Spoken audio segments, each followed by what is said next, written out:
Hey guys, welcome back to the channel. This is a quick hot take after the game, 30-22 to the Springboks over the Wallabies. A victory, and I think that's the most important thing. That was the non-negotiable for the Springboks today, to get a win.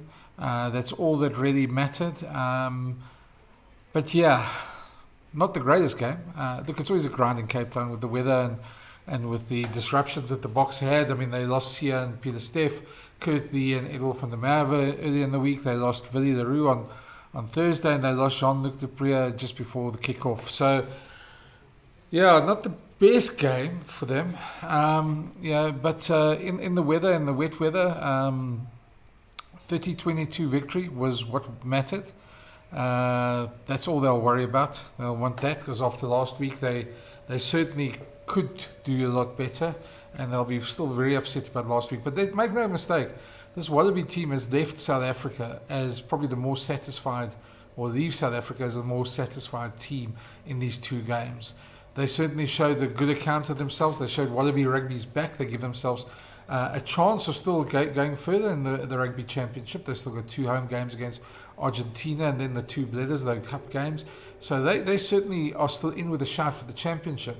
And they've got some exciting players out wide. They've got a pack that's functioning now. And you know, they've got the confidence of coming to South Africa, winning in South Africa, and almost backing it up. I don't think they quite would have won at any point, but they certainly made the Boks sweat a lot of the time tonight. There was never really a moment where you felt very comfortable as a Boks supporter.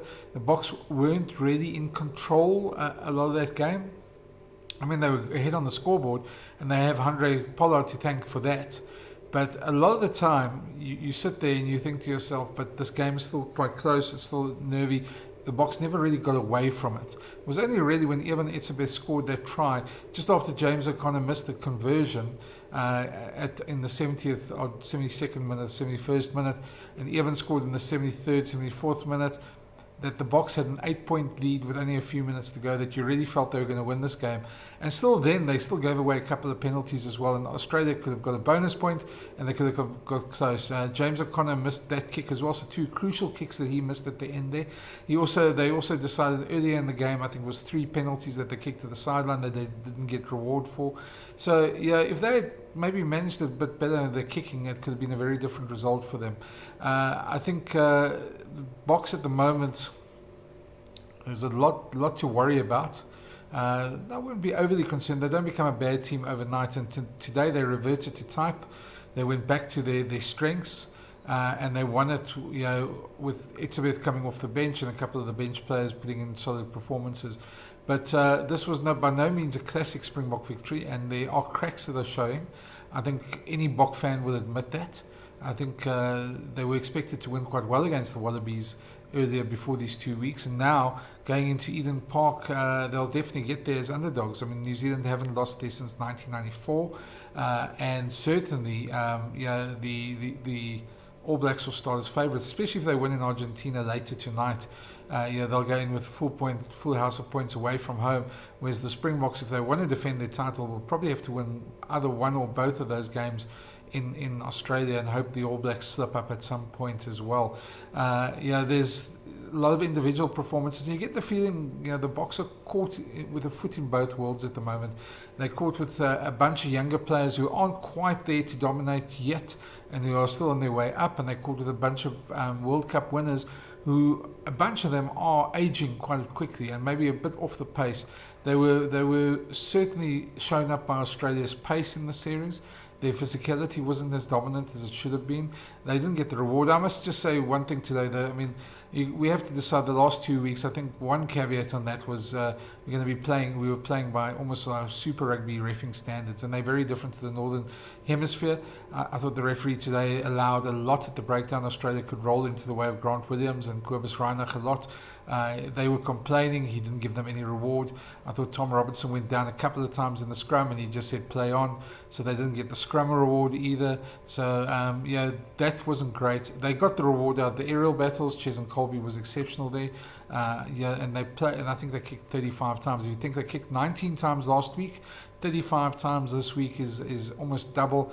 Certainly showed their intent this week, and it was very much go back to the basics for the Boks, back to their strengths as well. Their aerial game is one of their big strengths, and that was part of why they won. Scored some good tries, had a bit of luck on Kanan Moody's try. The ball bounced in front of, I think it was Corey Toole. But I think the worrying thing for me, more than the win, is the fact that they were unlocked in defence so often.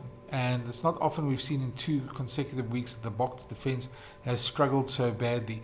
Now, Australia also hit by injuries. They lost their fullback, they lost Nick White, they lost Suwaidi also during the game as well, so they also lost a couple of players. The Boks didn't have the greatest sort of build up to this game with all the injuries they had as well.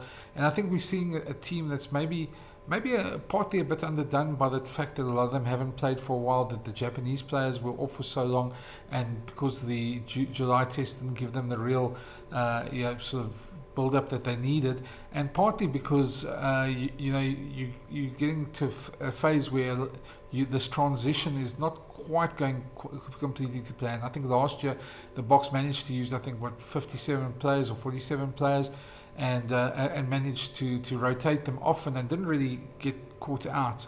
Last week they got caught out, and caught out quite badly, and this week they were better. They won the game, and it was a grind, but it wasn't at all impressive. There are definitely chinks in their armour. There are definitely cracks showing, and this Boks team is good enough to fix them, and they'll have a lot of work to do in the next couple of weeks. And I expect them to be a lot better against New Zealand, although playing at Eden Park's its own monster. This Boks team's going to have to be a lot more clinical. They're going to get probably a couple of players back from injury by then, which will also help as well. But certainly at the moment, the balance in the team doesn't feel 100% right. And I think also that they're sort of caught between 2 worlds in a way, with the older and the younger players. Now, I know I've said that before, but that's going to be a recurring theme in this team, and it's something that they're going to have to work out at some point as well. But you shouldn't scarf. A win is a win, and any international coach will tell you that. They never come easy, even the ones you should win easy. So we shouldn't ever be upset with a win, but I think those of us who've been around this team a long time will be the first to admit as well that this wasn't close to their best performance. Sorry, my dog's going out and chasing something there, but in the background. But I think at the end of the day, they'll take this, they'll put it in the bag, they'll review on Monday, and they'll know they've got a lot of work to do. A win is a win, not the most impressive win. The Boks look vulnerable. That's the biggest concern going towards New Zealand now. But a win is a win. So that's my quick take there afterwards. Let me know your thoughts. As always, if you haven't already, smash that subscribe button and thumbs up if you can. It helps us grow this channel. Obviously, there'll be a lot more videos coming your way. But thanks for watching, and we'll be back soon with more videos. Cheers.